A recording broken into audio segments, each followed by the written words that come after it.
All right, y'all, so we are going to continue on with the central tendencies. And so the next page, which is page 8 in our packet, it has the grapes. Remember, those were discrete. These were our discrete things that we were counting. And we're going to do the central tendencies, or the kind of the key things on the height. And this would be our continuous data.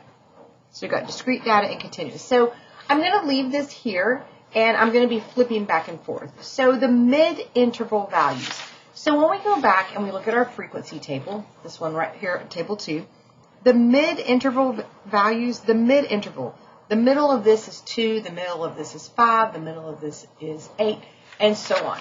So I'm going to write down on the grapes the mid-intervals. So we had 2, 5, 8, 11, 14, and 17. Could I count 20 as a mid-interval? Yeah, sort of. But down here, my highest went to 21. You know what? I guess I could put 20. What was it? 20? I guess I could put 20. I mean, it's kind of, sort of not. So, I mean, anyway, I'm going to put like a circle around it and put a question mark. Like, should we do that? And I'm going to say not really, because remember, this one was greater than 19. And so we chose to put it going to 21, but really it was just greater than 19. So there's no midpoint on that one, no mid-interval. But we'll go ahead and put it right there. All right, the interval width. Well, we went from 3 to 1, or I'm sorry, from 1 to 3, from 4 to 6, and so on, right? So I'm going to do 3 minus 1 is 2. So the interval width is 2. Okay, how did I get that? This is 2, right? This distance here is 2. This distance here is 2. 9 minus 7 is 2. 6 minus 4 is 2. 3 minus 1 is 2. So that's the interval width. The lower boundary was 1, and it wants the lower interval boundaries. So the lower side of this was 1, 4, 7, 10, 13, 16. And we're going to just put that. You know what? Okay, so I guess I should have made this decision before I started. I chose to put 19 to 21. If I'm going to put that, I need to stick with my lower interval. I need to stick with the 20, and I need to stick with these boundaries here. I'm kind of being wishy-washy on it, probably confusing you a little bit. Okay, so here's the lower boundaries. Now, since I went ahead and I did 19 to 21, I would say the lower boundary is 19. The upper boundary was 3, 6, 9, 12, 15, 18. Now, on this one, I could put 21, but I could also know that we just happen to stop there. I think I'm going to go ahead and say 21. What else would I say? If I had done that boundary and said that it was greater than 19 on there, oh, sorry, I put less than, didn't I? What? Okay, let me there it is. Miss got to learn how to do her. If I had said greater than 19, the mid-interval would not be there. This would still be the same. This 19 would not be there. And the upper boundary would be infinity. Because it's greater than 19, well, that means it's just infinite boundary. Okay, we chose to put the endings on there, so we're going to leave it as is. What was the modal class? Which one had, remember mode, most? Yeah, 10 to 12, right? 10 to 12 grapes had the biggest values. So the modal class was 10 to 12 grapes. Okay, so we're going to do the continuous side. So the continuous one, this one's going to be a little harder for me to flip around. That was, which one did we use for that? That was the height one, which was this one here. Okay, so that was our height one. And then I created this cumulative frequency down here. It might be easier to work with this one, but we'll see as we go. All right, the mid-interval values. Well, the mid-interval values were down here, right? These were the mid, because we did the frequency table. Remember, mid means y'all, sorry, I should just turn it over. The mid-interval is the middle of this. The middle of this. The middle of this. Okay, so I'll come over here. I'm going to write these. I'm going to use that other table I did. So I did 151, 154. These are the mid-interval values. 157, 160, 163, 166, 169, 172, 175. Can't get that to fit on there. Okay, the interval width. Well, I'm going to do that first one. It was 149.5 to 152.5. So I'm going to say 152.5 minus 149.5. That's the distance. And that equals 3 centimeters, right? 3 centimeters. So that's the distance, how long, the width of the interval. The lower boundary, well, you can see that it started at 149.5. The lower boundary was 149.5, 152.5, 155. So I'm going to list all these numbers. The upper boundary is going to be this side. Oh, you know what? We're going to have to be careful. Ooh, we're going to have to be careful. The lower boundary is going to be 149.5, but the upper boundary, the upper boundary, no, I'm sorry, lower boundaries, 149. I'm looking here. You're like, what's she thinking? This is equals to, but this is not equals to. It's the upper boundary that's going to actually be a little bit different. So let's do the lower boundary. These are the lower boundaries. It equals it. Equals, equals, equals, equals. So these are our lower boundaries. Let's write those. All right, so we had 149.5, 152.5, 155.5. I'm just going to say on and on and on. You guys can write it if you want, all the way up to 173.5. Okay? I just don't want to waste the time in the video to do that. You can go and put all those in. Okay, so now let's talk about the upper boundary. The next thing it wants to know is the upper boundary. We're going to have to be careful on the upper boundary because you don't actually reach 152.5, do you? The closest you would get, assuming you stick with one decimal, is 152.4. At 152.4, you're still in this class. But the minute you hit 152.5, you're not here, you're actually here. You're in the second one. You're the second part of this. So our boundaries on the higher end are going to be a little different. I'm going to write them all out. 152.4. 155, and I encourage you to maybe pause the video, go do it a little bit and see, but 155.4, 158.4, 161.4, 164.4, 167.4, 170.4, 173.4, and 176.4. Those are the upper boundaries. I'm going to check my upper boundary on that last one. Oh yeah, 176.4, because you don't actually reach 176.5. Okay, which class occurred the most often? So I'm going to look. I can go down here. Which class occurred the most often? 158.5, at 12 right here, to 161.5. All right, this is just interpreting some of the data that we did from the other day on that last video.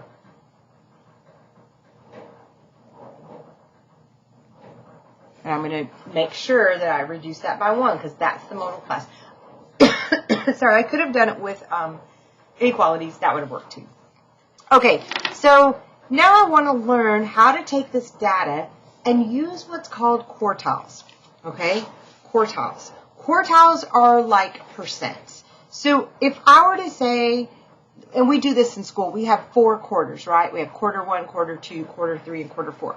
So I'm going to break this up into what's called a box and whisker plot, is what this is going to end up looking like. But for now, I'm going to teach you what quartiles are. They're just percentiles, right? Percentiles. And we know that when we work percentiles, you usually have all the way up to the 100th percentile. We do the 50th, or the 25th percentile, the 50th, and then we do the 75th, and then we do the 100th, right?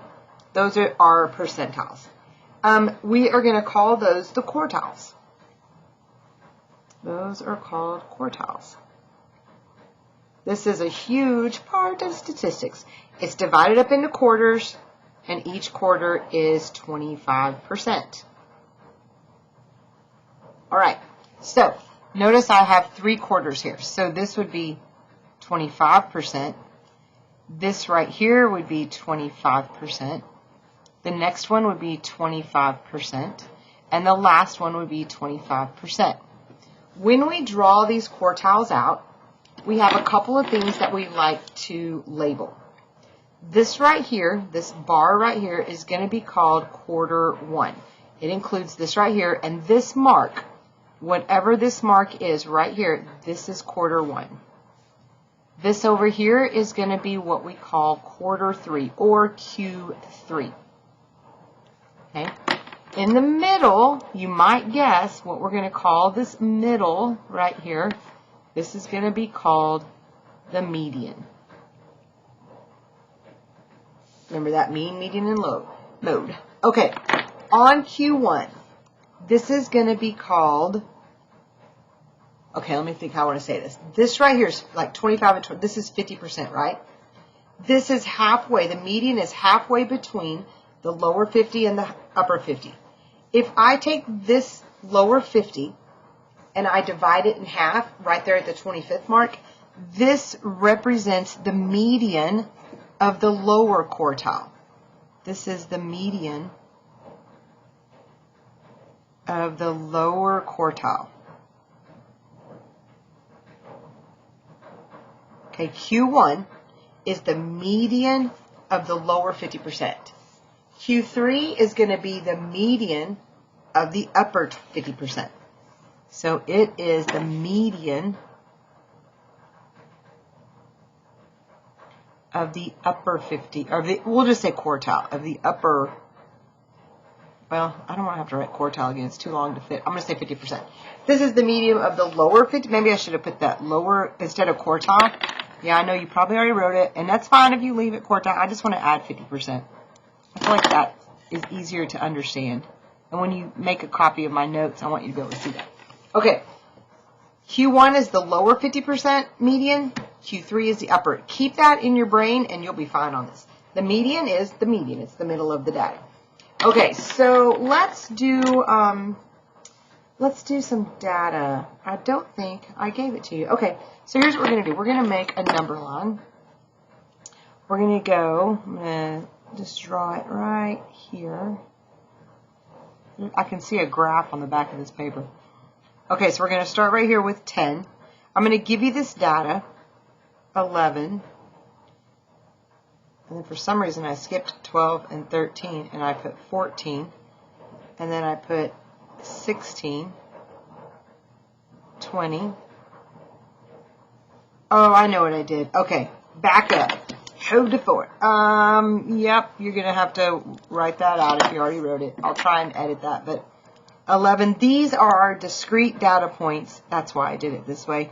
I just didn't give them to you on there. So I'm giving you these data points. These represent, I don't want to add those missing ones because that's not what this was. It's not a number line. This is all the data.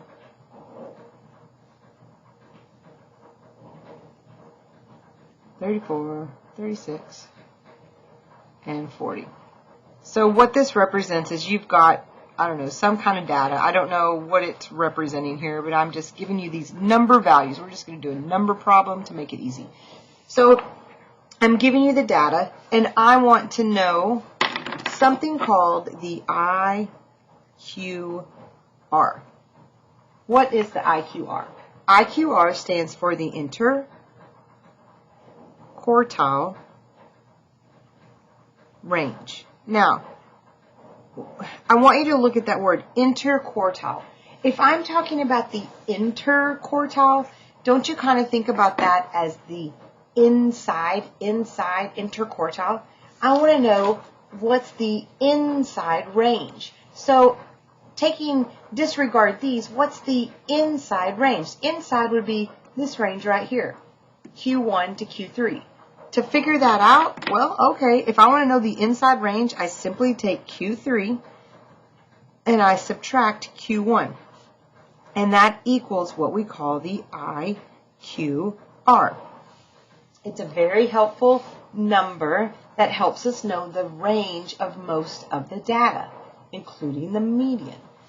Well, in order to do that, I've been given all these numbers, all this data. Let's see if we can figure out the interquartile range. Well, in order to do that, I got to mess with this data a little bit. I was trying to find my black marker. Okay, so I'm going to go up here. I'm going to go all, what? that was a little whoppy jaw there. All the way across. Let's just find the median. Okay, so 1, 2, 3, 4, 5, 6, 7, 8, 9, 10, 11, 12, 13, 14. So that means the middle, I need to go backwards 7, right? 1, 2, 3, 4, 5, 6, 7, 25. And 1, 2, 3, 4, 5, 6, 7, or 1, 2, 3, 4, 5, 6, 7. Okay, so here's 7 and 7, right? The median is right here in the middle. I'm going to do this. I'm going to go up, over. This is going to be my median. What's the middle of 25 and 26? Well, wouldn't it be 25.5? That would be the middle. Right there, that's the median. Now, in order to find Q1, remember Q1 is the median of this data. So take a second and look at that. There are 7 numbers, 25 to 10. I need the middle of 25 to 10. 1, 2, 3. 1, 2, 3. Wouldn't it be this 16 right here? That's 16. That is the middle of this to here. So this would be my Q1. So Q1 would equal 16. Find Q3. I'm going to start here. 1, 2, 3. 1, 2, 3.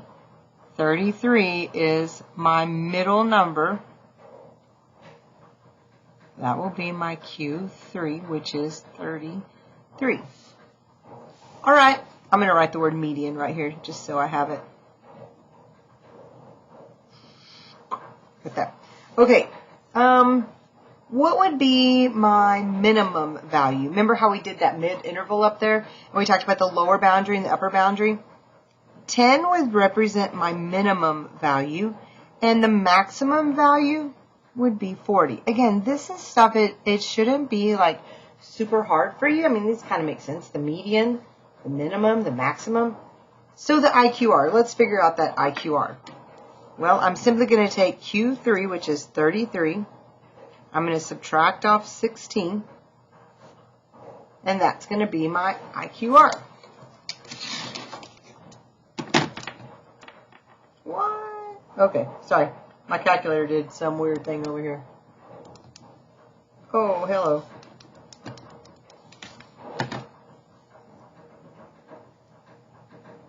When I write the IQR, I can just put it as a range, 17.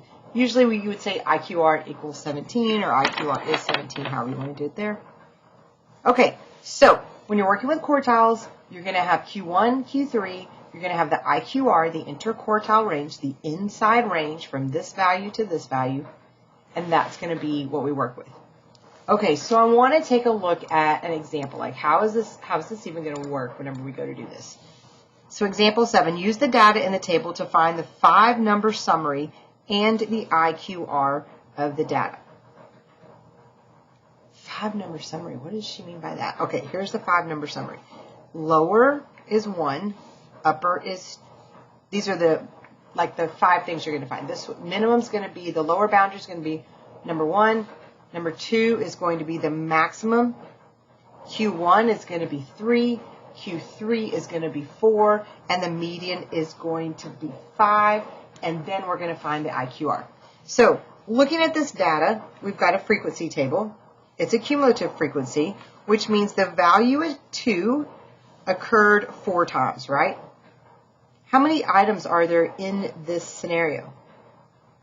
When you look at this data, can you tell me, just looking at it, how many items were there, how much data was collected in this investigation here that they did? Hopefully you're going, okay, cumulative frequency is when you add up all the frequencies to see how many you had. The cumulative frequency added up to 26. That means there's 26 events in this if we added it all up. There's 26 data points collected. Here's what this means. This means that the value number 2 occurred 4 times. So that is if I were to make another table, I would list the number 2 4 times. So that means I had 2, 2, 2, 2. So I'm going to go ahead and write it again. 1, 2. I had 4 2s. I had the number 4 7 times. So 4, 2, 3, 4, 5, 6, 7. I had the number 6 8 times. 6, 2, 3, 4, 5, 6, 7, 8. The number 7 5 times. 1, 2, 3, 4, 5. The number 10 2 times. So 10 and then 10 again.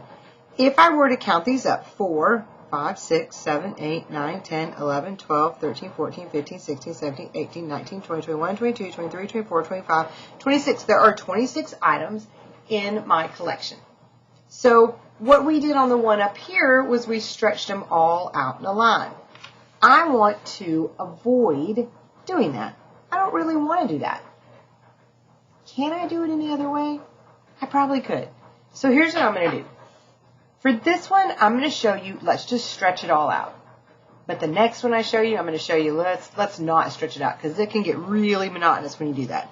All right, so we're going to have, I'm going to put it all in order. So 2, 2, 2, 2, and then 7 fours. 1, 2, 3, 4, 5, 6, 7. 1, 2, 3, 4, 5, 6, 7, 8. 1, 2, 3, 4, 5, and 1, 2. Okay, there's 26 items, right? So I need to figure out where is halfway between 26 and, or 26 items divided in half. It's going to be 13, right? 13 and 13. 1, 2, 3, 4, 5, 6, 7, 8, 9, 10, 11, 12, 13. So that's right here. That's my 13 number, right? So 1, 2, 3, 4, 5, 6, 7, 8, 9, 10, 11, 12, 13. Here's coming from the other side. The nice thing about this one is the median occurs somewhere between these two data points. Well, they're the exact same data points. So if you go halfway between 6 and 6, you are still at 6. So that means the median is at 6. I'm going to also do the lower boundary. So this would be the minimum. The upper boundary, yep, the maximum would be at 10. Now I need to figure out Q1. Q1 is going to be halfway between this one and this one. Where is that going to fall? Let's see, 1, 2, 3, 4, 5, 6. This would be the 7th one. 1, 2, 3, 4, 5, 6. This would be the 7th one. So this 4 right here is the house of Q1. 1, 2, 3, 4, 5, 6. 1, 2, 3, 4, 5, 6. Which means this is the house for Q3. That's the location. Let's write down everything that we found. We found the lower boundary to be at 2, and we found the upper boundary to be at 10. We found Q1 to be at 4, and we found Q3 to be at 7, and we found the median to be at 6. The IQR. Give you a second to do that. We're going to subtract, so we're going to do Q3 minus Q1. The interquartile range is 3. Sometimes that's hard to say. And that's all we did. Those are your central tendencies. Bam, you listed them all out. All right. So I believe the next page is a check for understanding. I will put an answer key of this on there. I'll start you on this first one, and then I'm going to let you guys do it as well. Consider the following data for the number of matches per box. Estimate the total number of matches in all the boxes that are in the modal class. Okay, we're estimating. In the modal class, we're going to look over here. What's the frequency? Which one has the highest frequency? It's this one. So that means we are looking at this modal class right here. This is our modal class. How do I figure out the number of matches in that class? They occurred 48 times, but it's a range. So I need to figure out what's the midpoint of 109 to 110. Now, some of you can look at that pretty quick and you're like, oh, it's 105.5. Others of you go, oh, I'm not sure. Remember, you can add those up. You can say 110 plus 101, which is 211. Divide that in half, and when you do, you get 105.5. So don't feel, if you can't look at that and see it, don't feel bad. I always struggle with that too. So that means the modal class here, 105.5, is the average, like that's in the middle. And I know that some of these 48 are a little bit less than that, and some of those 48 boxes are more than that. So I just take an average in the middle and figure out that. How do I do that next part? Maybe you're still like, I still don't know, Mrs. Dean. That means each of these 48 boxes had about matches per box. They each had an average of 105.5 matches in them. You might be thinking, but you can't have half a match. I know.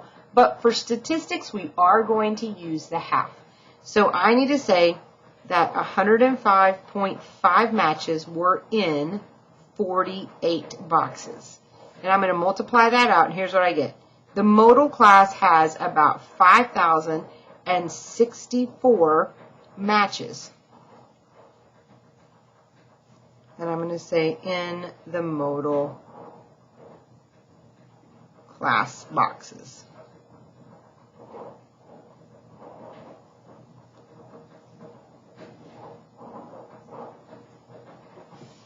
Okay. All right. I wasn't going to, but I'm going to read this next one and see what it says. A population of fish is studied through a sample of 25 whose masses were measured. We have the following grouped data. So it's grouped. Oh, got some interesting notation here. Where, for example, the mass M and interval of 0 closed at 0 and then going backwards at 1 means 0 is less than or equal to M is less than 1. So when you have this is a closed interval. But when it's on the other side, like 0, 1, that's the same from Algebra 2 as seeing this 0, 1 with an open interval. This means the same thing as this, okay? So that means that you have 0 is less than or equal to the mass, which is less than because it's opened to 1. I mean, that just means it's not including 1, which means 1's going to be on the next one. Less than or equal to the mass, less than 2. 2 is less than or equal to the mass, which is less than 3. 3 is less than or equal to the mass, which is less than 4. And 4 is less than or equal to the mass, which is less than 5. Okay, identify the median of the masses of fish in the sample. Okay, well, the frequency here, and I kind of helped you out here, the frequency of this one was 1 time. So that means this occurred once, right? So this occurred once. This occurred 5 times. This occurred 9, 7, and 3. So maybe what I want to do is figure out how do I communicate this? What do I need to do to identify the median of the masses? Normally we would draw that long line with them all there. What do you think? Well, let's see. In order to figure it out, I need to figure out halfway between 0 and 1. Okay, so 0 and 1, we're going to say it occurred once. This occurred, let's see, frequency was 5. Then that's, what if I did a cumulative frequency? Oh, I just missed a call. Hold on. I can't stop my video recording because it messes up.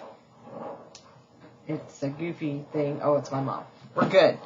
I'm going to do a cumulative frequency. So let's do cumulative frequency. Okay, this was 1. To do the cumulative frequency, we're going to add the next one to it. So 1 plus 5 would give me 6. 6 plus 9 would give me 15. 15 plus 7 would give me 22. And 22 plus 3 would give me those 25 fish, right? Because it told me there were 25. And so I'm good there. The class that occurred, I don't really need to know the mode, right? If I did want to know the mode, I would do this one right here, 2 to 3, did occur the most. But I need to figure out, I've got 25 fishes. The median is in the middle, right? I need to know the middle of these 25 fishes. Well, if I take 25 and divide it by 2, that is 12.5, right? Where does the 12.5 fish occur? You're like, wait, what? If I were to list all these out, I'm just going to kind of come down here. This one occurred once. This occurred 5 times, this one right here. So I would have to say 1, 2, 3, 4, 5, this one right here. These occurred 9. 1, 2, 3, 4, 5, 6, 7, 8, 9. This occurred 7. I'm looking for where is 12.5. Well, 1, 2, 3, 4, 5, 6, 7, 8, 9, 10, 11, 12.5. Right here. Which class, which group of fish am I in? Well, if I'm going to go to 12.5, this is 6, this is 15. The 12.5 fish occurred somewhere inside here.